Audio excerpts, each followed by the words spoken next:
আসসালামু আলাইকুম web design Bangla video টিউটোরিয়ালে সকলকে স্বাগত জানাচ্ছি। আমি খালিদ সাইফুল্লাহ সাবি। আমি গত ভিডিওতে হেডিং সম্পর্কে আলোচনা করছিলাম, তো আজকে বেশ দুইটা তিনটা বিষয় নিয়ে আলোচনা করব। সর্বপ্রথম যে বিষয়টা বলবো যে HTML এর ভিতরে কিন্তু কোনো স্পেস কাজ করে না, অর্থাৎ আমরা যদি প্রথমে একটা লাইন লিখি, অর্থাৎ একটা পি ট্যাগ নিয়ে যদি একটা লাইন লিখি, তারপরে যদি আরেকটা ট্যাগ লিখি, ওই দুইটা ট্যাগের ভিতরে যদি আমি কোনো স্পেস দিই তাহলে সেই স্পেসটা কাজ করবে না। যদি আমরা স্পেস দিতে চাই সেটা আমরা অন্যভাবে দিতে পারি। তো সর্বপ্রথম এটা দেখি, মনে করেন যে আমরা প্রথমে দুইটা হেডিং ট্যাগ নিলাম। তো এখানে লিখবো this is the first heading, এটা লিখি। তো লিখলাম this is the first heading. এরপরে আমি আরেকটা লিখবো। এবারে এটা যদি আমি H2 ট্যাগ নিই, আচ্ছা H2 ট্যাগ নিলাম, তো এখানে লিখি this is the second heading.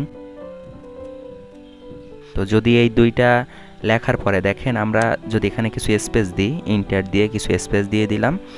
এখন যদি এই স্পেসটা দেওয়া শেষ, এখন আমরা Ctrl+S দিয়ে সেভ করব, অথবা আমাদের এই ফাইলে গিয়ে এখানে সেভ প্রেস করব। করার পরে এটা আমাদের সেভ হয়ে গেছে। এখন আমরা এই পেজের উপরে আমরা রাইট ক্লিক করলাম, ওপেন ইন ব্রাউজার।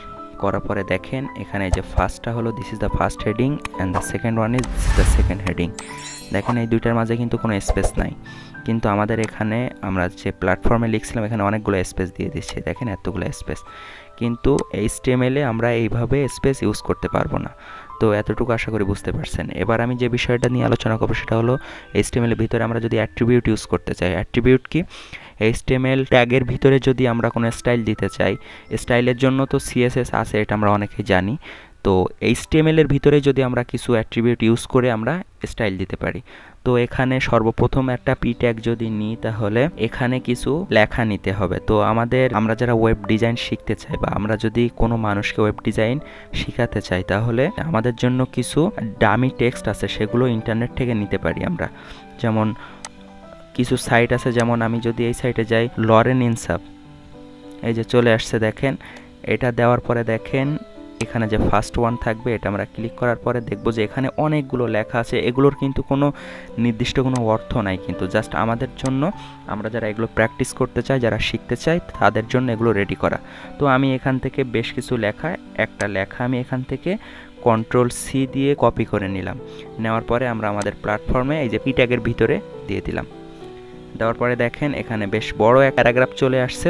এটাকে আমি Ctrl+S দিয়ে সেভ করে নিই। তো এখন যে কথাটা বলবো, যে আমরা যদি ব্রাউজারে কোনো আউটপুট দেখতে চাই, সেটার আগে কিন্তু অবশ্যই সেভ করে নিতে হবে। সেভ না করলে কিন্তু আমাদের কাঙ্ক্ষিত আউটপুট কিন্তু আসবে না। এখানে যেহেতু আসছে, আমাদের যে পেজটা আছে এটা জাস্ট আমরা রিলোড দিব। রিলোড দেওয়ার সাথে সাথে দেখেন এখানে আমাদের প্যারাগ্রাফটা অলরেডি চলে আসছে।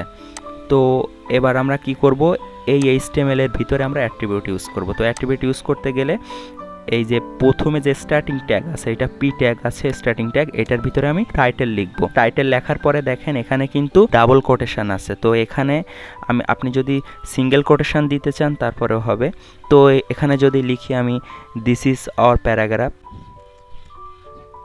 দিস ইজ আওয়ার প্যারাগ্রাফ, এটা যদি লিখি, তাহলে দেখেন এখন আমি যদি এটা সেভ করে ব্রাউজারে গিয়ে জাস্ট রিলোড দিই, রিলোড দেওয়ার সাথে সাথে দেখেন এভাবে কিন্তু কোনো পরিবর্তন দেখতে পাচ্ছেন না। কিন্তু আমি যদি মাউসটা যদি এটার উপরে নিয়ে যাই, জাস্ট দেখেন একটা লেখা চলে আসতেছে দিস ইজ আওয়ার প্যারাগ্রাফ। এটা কিন্তু অ্যাট্রিবিউটের সাহায্যে আমরা এটা করতে পারছি। যেমন দেখেন আমি এই লেখাটার যে কোনো জায়গায় যদি মাউসটা নিয়ে যাই, আমাদের ওই লেখাটা আসবে, দিস ইজ আওয়ার প্যারাগ্রাফ। তো আশা করি এটুকু বুঝতে পারছেন। তো আপনি যদি এখানে যদি মনে করেন যে লেখাটা আসবে ওটার ভিতরে কোনো একটা লেখারে আপনি সিঙ্গেল কোটেশনের মাধ্যমে রাখতে চান, তাহলে এটাও দিতে পারেন, এখানে এইভাবে দিতে পারেন। এই যে এটা দেওয়ার পরে দেখেন সেভ করলাম, সেভ করে রিলোড দিলাম।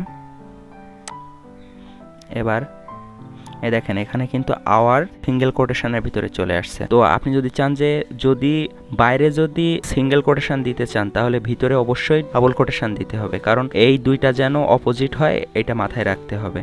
তো আজকের ভিডিও এই পর্যন্তই ছিল। নেক্সট ডে নতুন কোনো ট্যাগ নিয়ে আলোচনা করব। আল্লাহ হাফেজ।